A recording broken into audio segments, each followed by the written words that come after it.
తర్వాత రెడ్డప్ప గారి బాధ గారు. ధన్యవాదాలు అధ్యక్ష, ఈ అవకాశం ఇచ్చినందుకు. అలాగనే పిప్కా ప్రత్యేక బాధ్యతలు ఇచ్చి మా మీద నమ్మకంతో పిప్కా నియమించినందుకు ముఖ్యమంత్రి చంద్రబాబు నాయుడు గారికి, అలాగనే అధ్యక్షులు గారికి, అలాగనే నారా లోకేష్ గారికి ధన్యవాదాలు తెలియజేసుకుంటున్నాను. అధ్యక్ష, మహిళా సంరక్షణ కార్యదర్శులు అని చెప్పేసి గత ప్రభుత్వము సచివాలయ విధానాన్ని మొదలుపెట్టి అందులో వివిధ విభాగాలకి రిక్రూట్మెంట్ చేసుకొని వివిధ విభాగాల్లో ఉద్యోగాలు ఇచ్చి పెట్టారు. కానీ ఈ మహిళా సంరక్షణ కార్యదర్శులకి వాళ్లకు ఎవరి కింద పనిచేయాలనే విషయం మాత్రము స్పష్టంగా లేదు. వాళ్ళకి ట్రాన్స్ఫర్లు కావాలంటే పోలీస్ డిపార్ట్మెంట్ దగ్గరికి వెళ్లాల్సి వస్తుంది. వాళ్ళ మీద అడ్మినిస్ట్రేషన్ మాత్రం మున్సిపల్ డిపార్ట్మెంట్ చేస్తూ ఉంది. వాళ్ళ మీద ఎగ్జిక్యూషన్ మాత్రం ఎవరు చేస్తున్నారో తెలియని విధంగా తయారైపోయింది. వీళ్ళని చాలా డిపార్ట్మెంట్లు ఇప్పుడు మనకు సచివాలయంలో చూస్తే ఎక్కడైనా వాళ్ళకి ఇచ్చిన జాబ్ చార్ట్ ప్రకారం ఎక్కడైనా అక్రమ కట్టడాలు జరిగితే వాళ్ళు వెళ్ళి ఇన్ఫార్మ్ చేయాలని ఉంది. అలాగని అంగన్వాడీలోకి వెళ్ళిపోయేసి అంగన్వాడీలలో ప్రెగ్నెంట్ ఉమెన్ కానీ, అనిమిక్ పేషెంట్స్ కానీ, ఆఫ్టర్ డెలివరీ అయిపోయినాక లాక్టిక్ ఉమెన్స్ కానీ సంరక్షణ కూడా వీళ్ళకే అప్పచెప్పడం జరిగింది అధ్యక్ష. అలాగనే మనకు సొసైటీలో జరుగుతున్న మహిళల మీద జరుగుతున్న దౌర్జన్యాలు కానీ, వరకట్న వేధింపులు కానీ, అలాగనే పోక్సో చట్టం గురించి వాళ్ళకి అవగాహన కానీ, తప్పిపోయిన పిల్లల గురించి సమాచారాన్ని కానీ, అలాగనే వికలాంగులకు సంబంధించిన ప్రభుత్వం ఇస్తున్న పథకాల గురించి వాళ్ళకి సమాచారం ఇవ్వడం కానీ, అలాగనే బాల నేరస్తుల గురించి కూడా సరైన సమగ్ర నివేదికను అప్పచెప్పాలని చాలా రకాలుగా జాబ్ చార్ట్ని వాళ్ళకి తయారు చేసి ఇవ్వడం జరిగింది. కానీ వాస్తవంగా ఈరోజు సచివాలయంలో గమనిస్తే ఈ యొక్క మహిళా సంరక్షణ కార్యదర్శులు ఏం పని చేస్తున్నారంటే జిరాక్స్ మిషన్లో పేపర్లు పెట్టుకుంటూ తీసుకుంటూ టైంపాస్ చేస్తున్నారు. కానీ వాళ్ళకి జాబ్ ఏంటి, వాళ్ళు చేయాల్సిన పని ఏంటనేది దిశానిర్దేశం లేకుండా వాళ్ళది ఒక పోస్ట్ వేస్ట్ అయిపోయిన విధంగా తయారైపోయింది. ఇప్పుడు మంచి ప్రభుత్వం, తెలుగుదేశం ప్రభుత్వం, కూటమి ప్రభుత్వం వచ్చింది. ఈ యొక్క సచివాలయ ప్రక్షాళన అనేది చేయాల్సిన అవసరం ఎంతగానో ఉంది. వీళ్ళకి వీళ్ళ డ్యూటీస్ అనేసి ఒకసారి ప్రభుత్వం ఆలోచించి వాళ్ళకి సరైన దిశానిర్దేశం ఇవ్వాల్సిన అవసరం ఉంది అధ్యక్ష. నమస్కారం అధ్యక్ష. శ్రీమతి విజయశ్రీ గారు. మినిస్టర్ గారు మీరు రిప్లై అవ్వండి.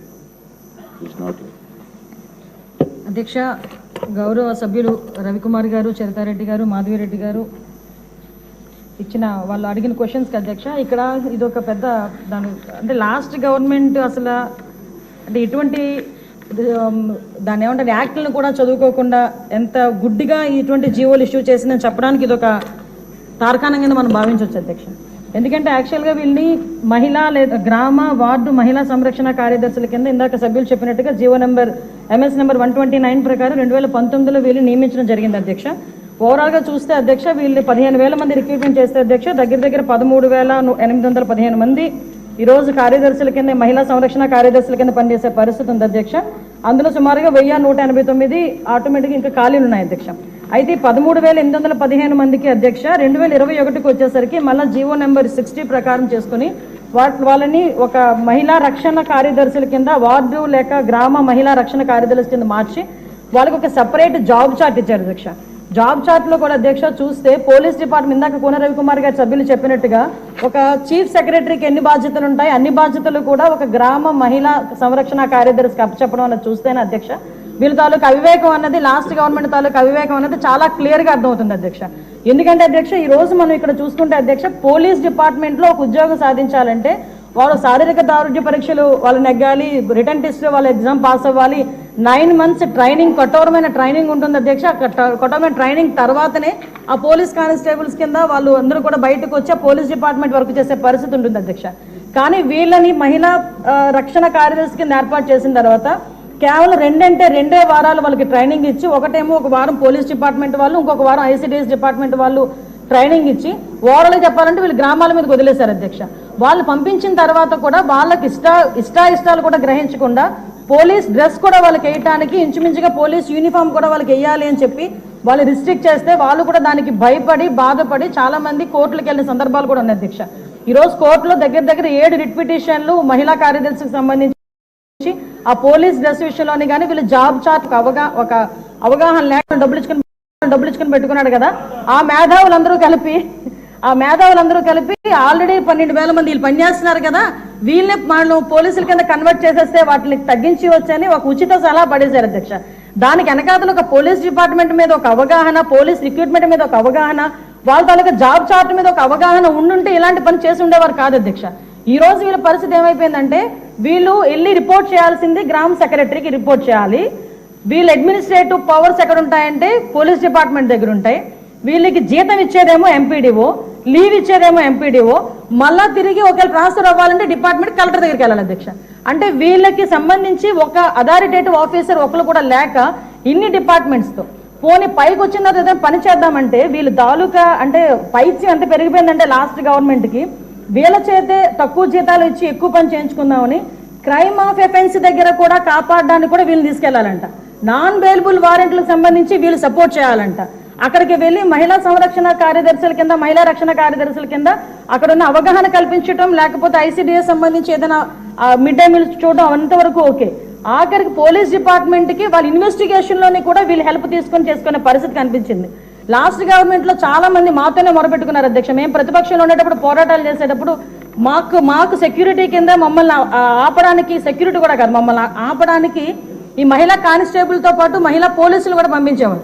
మేము అడిగేవాళ్ళం మీరెవరమ్మా మహిళా పోలీసా మహిళా కానిస్టేబుల్ అంటే మహిళా పోలీస్ అండి అని. ఇందులో విషయం ఏంటంటే అధ్యక్ష చాలా మంది ఏఎస్ అయిపోయిన వాళ్ళు ఉన్నారు. మళ్ళీ ఇంకోటి ఏంటంటే ఎంటెక్లు బీటెక్లు చేసుకుని కొంతమంది ఫ్యామిలీస్ పోలీస్ డిపార్ట్మెంట్లోకి కొంతమంది యాక్సెప్ట్ చేస్తారు, కొంతమంది యాక్సెప్ట్ చేయకపోతారు. ఇలాంటి సిచ్యువేషన్స్ అన్నింటిలోని కూడా ఈ రోజు వీళ్ళు పడుతున్న బాధ అధ్యక్ష వర్ణనాతీతం. ఇంకొకటి ఇందులో కొసమెరుపు ఏంటంటే ఎన్నో సంవత్సరాలు కానిస్టేబుల్ కింద చేస్తే హెడ్ కానిస్టేబుల్ ప్రమోషన్ వస్తుంది. హెడ్ కానిస్టేబుల్ దగ్గర నుంచి ఒక ఏఎస్ఐ, ఎస్ఐ, సిఏ ర్యాంక్ వరకు వెళ్తారు. వీళ్ళు ఎటువంటి రిక్రూట్మెంట్ లేదు, ఎటువంటి శారీరక దృఢ పరీక్షలు లేవు, ఎటువంటి రిటర్న్ టెస్టులు లేవు, ఎటువంటి ట్రైనింగ్స్ లేవు. వీళ్ళకి కూడా మహిళా పోలీస్ దగ్గర నుంచి అప్ టు ఇన్స్పెక్టర్ వరకు కూడా వీళ్ళకి కూడా ఒక ప్రమోషన్ జాబ్ చార్ట్ ఇచ్చేసి ఒక జీవో కూడా రిలీజ్ చేశారు అధ్యక్ష. అంటే వీళ్ళు ఎంత అంటే అవగాహన లేదు. అప్పుడు మనందరూ అనుకునే వాళ్ళు తొగ్గులకు పరిపాలన దానికి ఇది ప్రత్యేక సాక్ష్యం కింద మనం ఈ మహిళా రక్షణ కార్యదర్శుల గురించి చూడాలంటే ఇది మనం చెప్పుకోవచ్చు అధ్యక్ష. ఇన్ని రకాలుగా వీళ్ళు చేసిన అధ్యక్ష, వీళ్ళకి ఏంటంటే అధ్యక్ష ఎస్కార్ట్ డ్యూటీలు, బందోబస్తు డ్యూటీలు, వాళ్ళు అక్కడికి వచ్చి ఏడ్చేవారు అధ్యక్ష. ప్రస్తుతం చాలా మంది మేము వచ్చిన తర్వాత కూడా ఇప్పుడు ఈ విషయంలోనే గౌరవ సభ్యులందరూ కూడా చెప్పడం జరిగింది.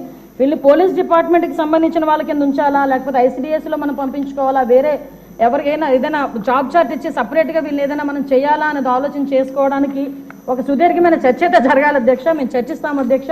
నా అప్పీల్ ఏంటంటే ఇక్కడ గౌరవ సభ్యులందరూ ఉన్నారు, గౌరవ సభ్యులందరూ కూడా ఈ విషయంలోనే మనందరికీ కూడా అవగాహన ఉంది.